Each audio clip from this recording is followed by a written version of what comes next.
Hey, good afternoon, everybody. It's me, your host, Joel Simmons, back with another great episode. We're really looking forward to this. It Starts With Me episode. This is number 3. All right, so we've got a great guest that's going to be on this program today. But before we get to our guest, just want to go ahead and make sure that you all know we'd love to have you all continuously watching and listening in to the different videos that we have in the podcast. So you can catch us on Google now, also on Apple, as well as Spotify and Anchor. All right, so you'll be able to catch us there. We're live. We have the podcast there. We also are live streaming this as well on LinkedIn, also Facebook and YouTube. So you got many different methods of watching or listening to this podcast. It Starts With Me. Also, want to just go ahead and remind you, let you all know about our Monday Nights with Mike. All right, Monday Nights with Mike is happening every Monday night at 9 o'clock with Michael Seville, the king of real estate. So please make sure you get onto that and see what he's got going on there. And the Community Beacon, every single Friday at 6:30. Right now we're in our legacy phase, so we're talking a whole lot about legacy, and we've got some good things that are coming up. So I hope that you're excited.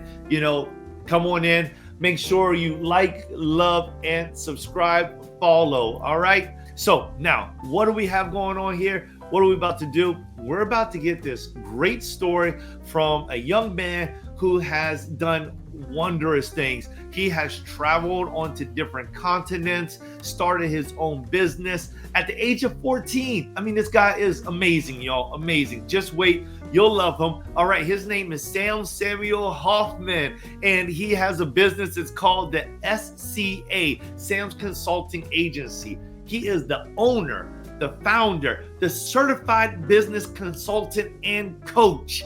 Yes, this guy is great. All right, we're ready to hear a story from him. So without further ado, let's welcome Sam on into the studio. Hello there, my man. How are you? Excellent, Sam. It's good to see you, brother. Good to see you again. How has your week been so far? Well, it's pretty good. Awesome. Yeah? So what about yourself? How's everything going? All is going well, just keep on, hammering away at this work that I've got going on, and just really interested in hearing a little bit about you today. Maybe if you got something that you can share with us. So let's jump into it, Sam.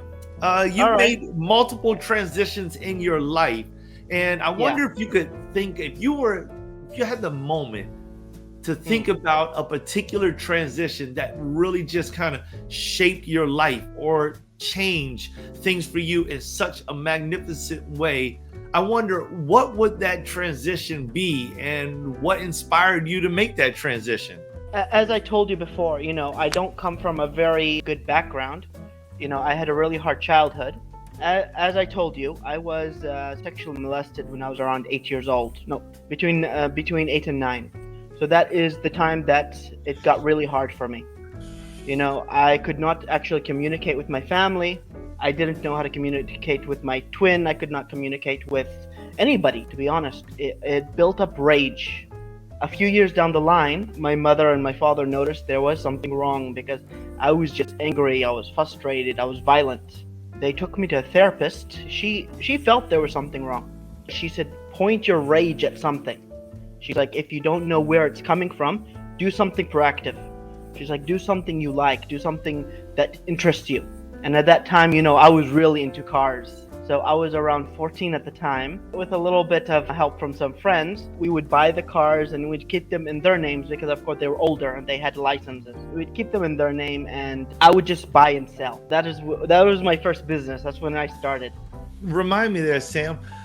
Obviously, you have gone through a lot of healing because you were able to really share that. I'll have to give all the credit to my now fiance, because she was able to actually make me open up in a way and accept who I am today. Because before her, I got married by the age of 17 and I got divorced a few years later. I didn't get divorced in the sense of being too young. I didn't get divorced because of that, but I had no communication with my wife. I could not communicate with people. I was really, what we would call friends, I never had. I would think my first real friend would be my fiance, because she was the first person I actually opened my heart to. All thanks to her is where I really got started on my journey. And when I first met her, we were just friends at the time. She made me want to make a difference. I said, I'm going to find something to do online. I'm going to find something, okay? I didn't even know I was going towards the internet at that time. I said, I'll look for a job. I actually met somebody online who was an affiliate marketer. His job title was a cleaner for a supermarket, and he's driving a Bentley. He was actually an Indian native, and he was in an Arab country, which is extremely expensive. And you see this guy on Facebook driving 2-3 cars, living the life, wearing a suit. I said, okay, those guys that actually just put up the shelf, the things on, what do you call it, in the supermarkets? Yeah, stalker. It said stalker by day, entrepreneur by night. I said, okay, this guy's interesting, and I got to talk to him. And, he wasn't the kind of guy that doesn't give you the time. He said, hop on a call with me, let's talk. And, 2-3 calls later, I ended up signing up for one of his programs. After that, I sort of went on my own way, and I found myself that I didn't really like promoting somebody else's program. So I did go through 3-4 mentors that are the top, like the 5th best affiliate marketer in the world. They are on the top, but I wanted to go for something different. That is where I found consultancy, because I have a story to tell. I have, like a really hard background.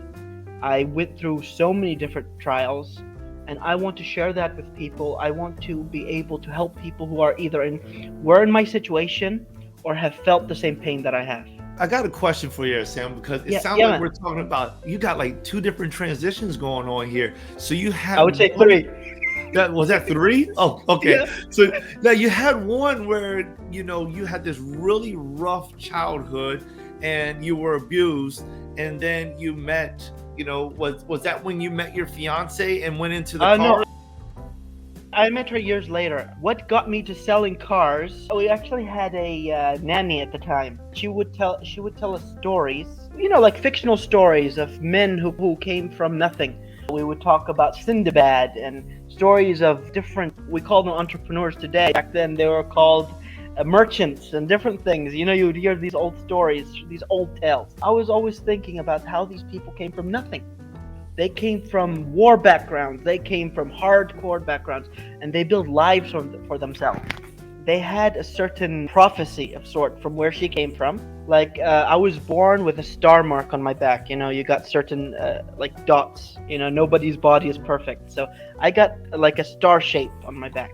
She said, this is actually a symbol that where we come from is someone that is meant for great things.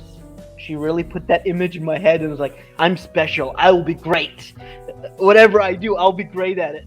So it did give me a very big ego when I was younger, how I started my first company. And that first company was called? First company was called Car Corner. Oh man, actually. I called it Car Corner. Depending on which country I was at the time, I would call it according to that country. It didn't have a legal name because I was literally selling things out of my backyard. Tell us more about this, I started with one car. This was a beat-up Volkswagen. I got it for, you would say, $400. We took it to my cousin's house. We fixed the engine. We flipped it, basically. And we sold it for, say $2,000 and something. Somebody was really interested in the model. So after that, I got 2 cars. And then we sold them and got 4. By the time we got 18, my dad's like, these gotta go. Put them someplace else. I don't care where. So I was around 16 at the time. So I got involved with somebody who had a used car showroom. And that's where I took it further. Then I actually met my partner. He was South African, and we took it to a whole new level. We started bringing in Ferraris. We started bringing in Lamborghinis. Oh my gosh, Ferraris, Lamborghinis, like wow, and they're all Let me just tell sitting you. in your front yard. What was I went from selling in my backyard to bringing this thing. Now imagine this scenario. My mom tells me, I need you to watch your brother for the weekend. I was like, okay. I show up in front of the house with a car that's worth $150,000, and my mom was like, that ain't yours, is it? Her first word was, who did you rob, boy, and when are you giving it back? Oh my gosh, wow, that's trouble. That's trouble. As I was growing up, I was a lot of trouble for my family because of what happened to me. They could not control me. They tried sending me to my grandmother's to put some kind of discipline, because no one actually knew where the problem was, actually the origination of where the problem comes from. Everyone was having the worst time dealing with me. My parents literally said, we don't want him in the house. We don't know how to control him. He's beating up his sisters. I wasn't really beating them. It was just I would trip them down the stairs and say, oops, was that you? I was terrible. And this was all based off of the having the sexual abuse background. Yeah, you're raging. Terrible. I was raging out. Basically, I was screaming for help, but no one could see it. I tried anything and everything, and I started smoking by the time I was 14. Imagine. And then my dad's like, there is something wrong with this kid. This cannot be normal. They took me to a therapist. I only started opening up after I completed 6 visits. And she's like, this boy is in extreme pain. How is it you guys haven't seen it? I think I started going to her 4 years later. She said he is in pain. He doesn't know what to do with himself. He's angry. He's frustrated. I kept asking her a question, and this scared her. I said, if I died, do you think anyone would miss me? Wow. These are red marks. These are red marks right there. That's what was going on inside of your mind, right?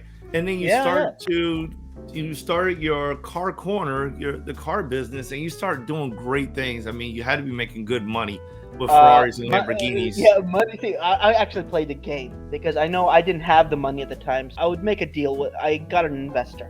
Give me this amount and you'll get it back within a couple of months. So he would just watch what would happen. He said, you're some kind of shark. He said, why don't you work for me? I said, I don't work for anyone. I just like doing this. So I did it a few times. I did it 4 times and paid him back in full. Then I had my own money for the company, and we did it up till 2013. That is when my partner sort of scammed me because I was actually not in the country physically. I was going to the US. I finished my high school. Then I went to Manchester University, and he took this time to really mess with the company. And by the time I came, this was the last job this was when I first came back. He screwed me over. I first came back in the end of 2012, and he had already embezzled from the company. I didn't notice it at the time.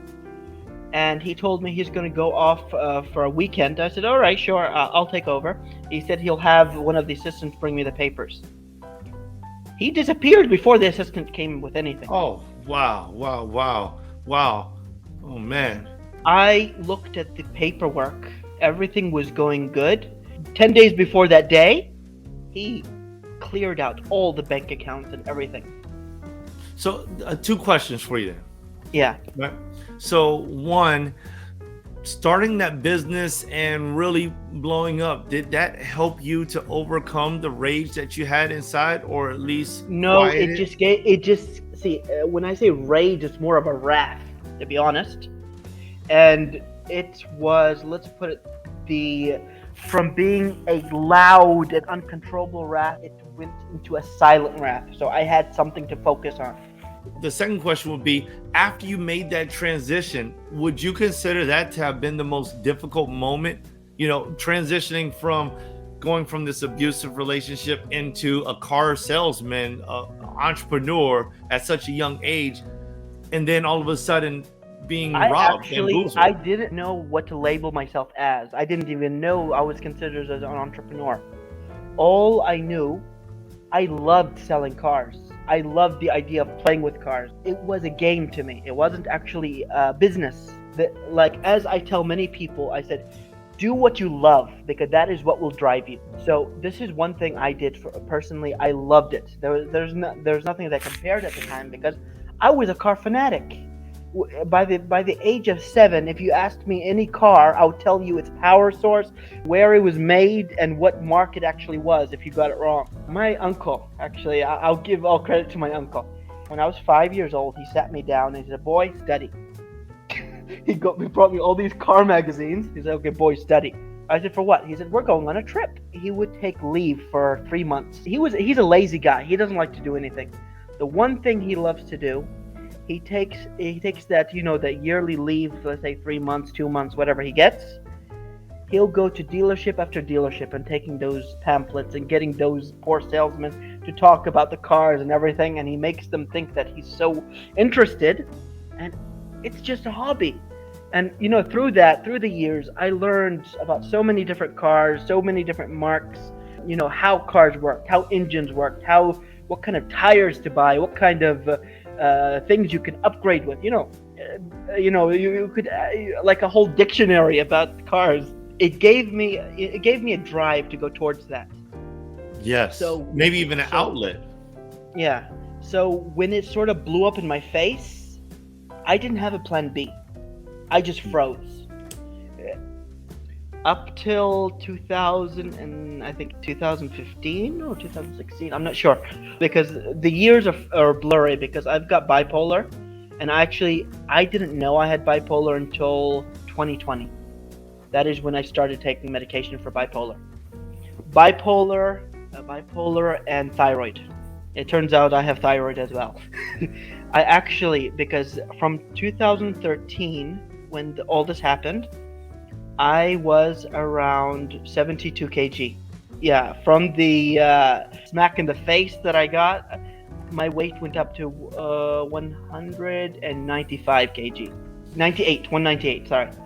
So that is where it really, that is where my life really sunk down, because that weight went up, because I wasn't moving around, I became somewhat of a shut-in. So I stayed still for 3 months, and that is the time it took me to gain that weight. So this is my question. Yeah. So at first you went from this great deal of rage, and then you found an outlet. Yeah. In that outlet, you were selling cars, and it was like a hobby. It wasn't even being an entrepreneur. It was just doing something that you love doing, and it caused you to refocus your attention. But then you were taken advantage of, and this is like the second major taken advantage of in your life by a friend now. And now you're just like... We should add one thing. At Okay. the same time of this issue, I was actually working, and I got cut off there as well. So there was two things that happened that sunk you into the deep darkness, you know. And now we're this is 5 years ago now, and you're at home, you're not moving around, you're not doing anything. What was it then that gave you the inspiration to get up and start all over again, to move through getting a these divorce hard times? Getting a divorce. Okay, that was so step you got one. a divorce? Okay. Yeah, I got a divorce. The moment I got a divorce, it was so much weight lifted off my chest. I was like, look at me. I'm a bum, literally. I said, I am a couch potato. I said, I can't be this. I said, I have 3 degrees, human communication, business management, and IT. Beautiful. IT specialist, HR management, and human behavior. Excellent. I mean, wow. I mean, you're obviously a smart guy. You're very articulate. So now tell me more about how you began to transition once you moved beyond this bad relationship, obviously, that you had with your wife at that time, getting that divorce. I actually became suicidal. I got to the point I wanted to kill myself. So oh man, so you're still in that dark spot. You haven't come out yet. Oh, that was the worst time. That was, I think, the peak, because she knew about what happened to me as a kid, and she would throw it in my face, okay? And she would literally make fun of me. So I it came to a point that I went so deep, and she wasn't the kind of person that leaves you alone. If you walk away, she'll follow you. So I could not take it. I sort of said, okay, I'm done. I just picked up my things and left. It got to that point. The only regret I would say is I don't get to spend as much time with my daughter, because as where I come from, because she's a girl, she cannot be raised by a single parent, a single father, that is. As far as that goes, that is my only regret. But getting away from that situation and just cutting it right there, that was my best decision yet.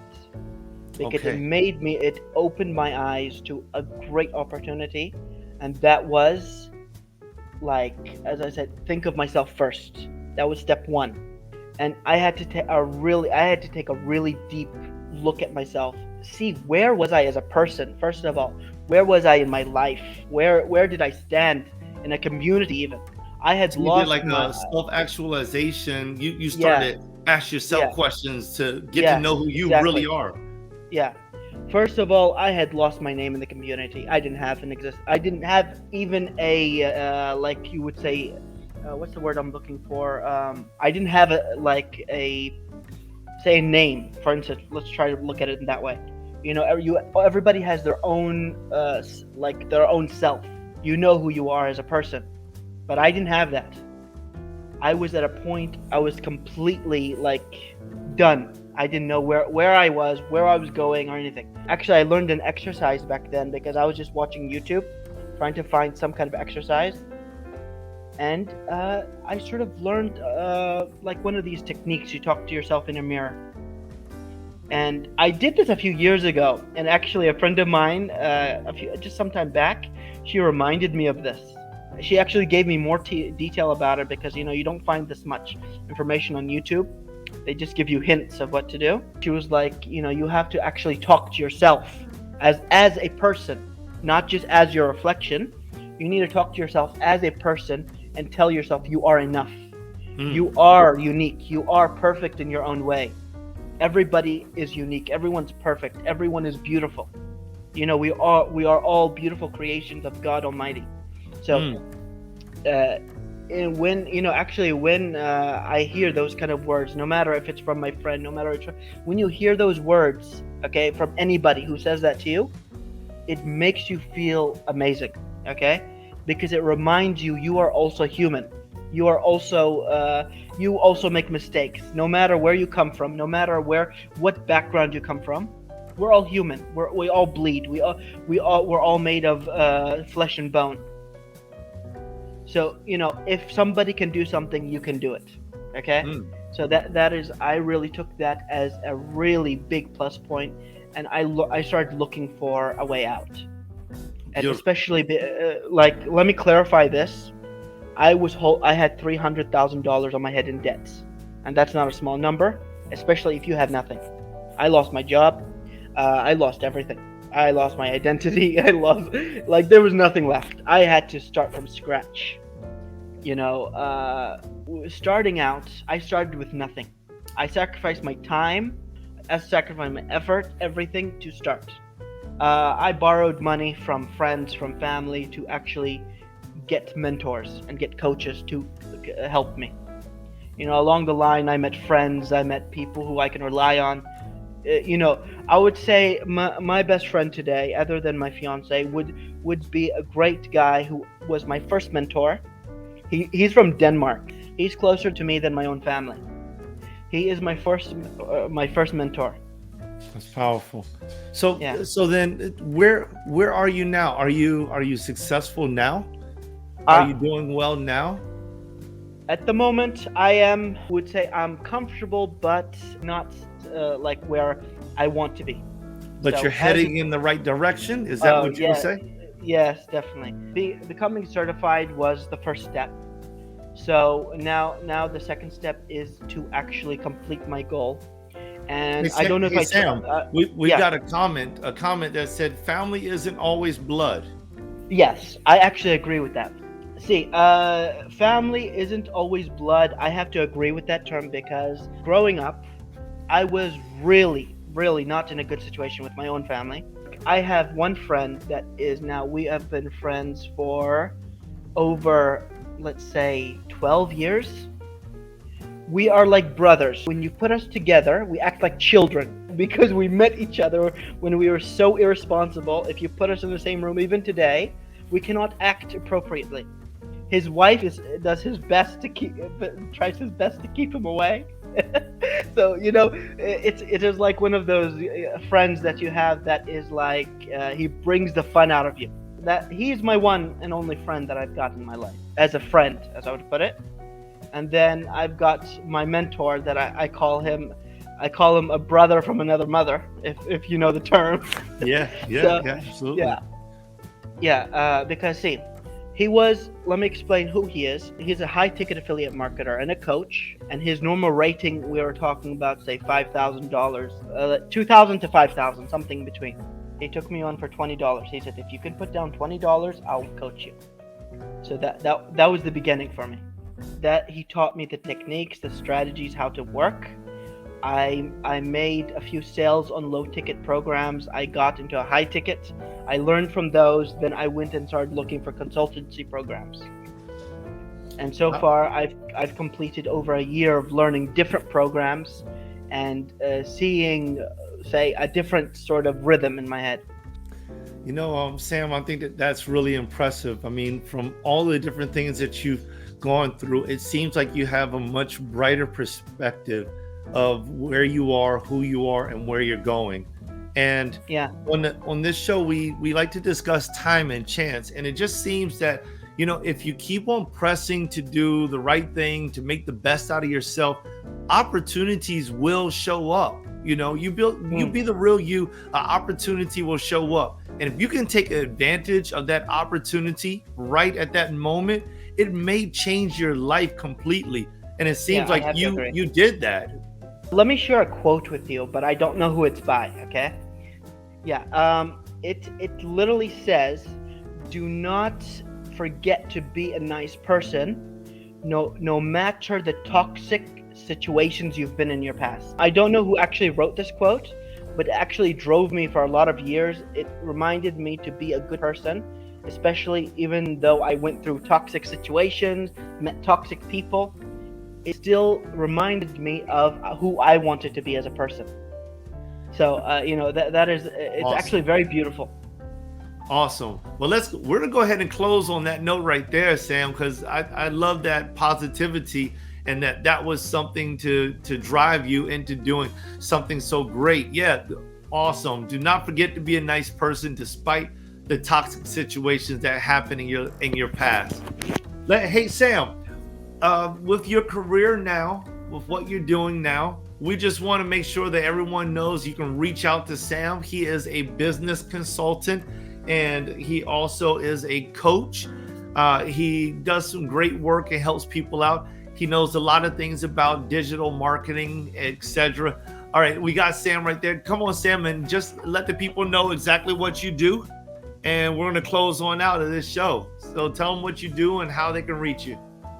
All right. So Sam, we lost Sam. The connection's really bad. So we're just glad that we were able to have him. Listen, the information is going to be in the description. Just remember this: Sam went from rage to somebody was able to help him get through that by image loading. They were able to give him a whole lot of stories that loaded images into his mind, his thought process, that helped change his mindscape. Remember, if you're out there and you're having difficult situations, then there's a lot of things that may be able to help you. And maybe that image loading is the thing for you. So dig into those books with positive endings.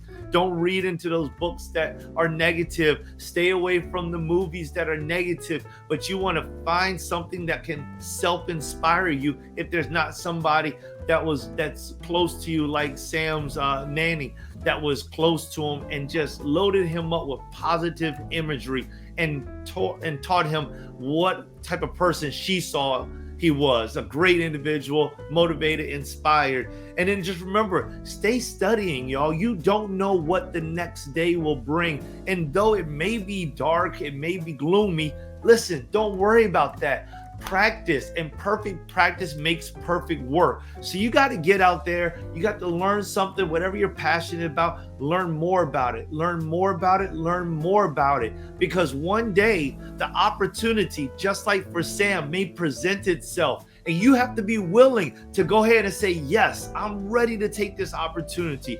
I'm ready to do the job. I'm ready to get in there. That's what you need. You need that inspiration. You need that strength on the inside. And then remember this also, that positivity, it's infectious. So tell yourself, just like Sam said, every morning, get up and tell yourself. Don't just repeat something. Tell yourself, I am great. I am successful. I am worth it. And mean these things, because that is helping to rewire your mind. It will help you to become the bright star that you are meant to be. Don't look for somebody else, because it doesn't start with them. Remember, it starts with me. It starts with you. It starts with me.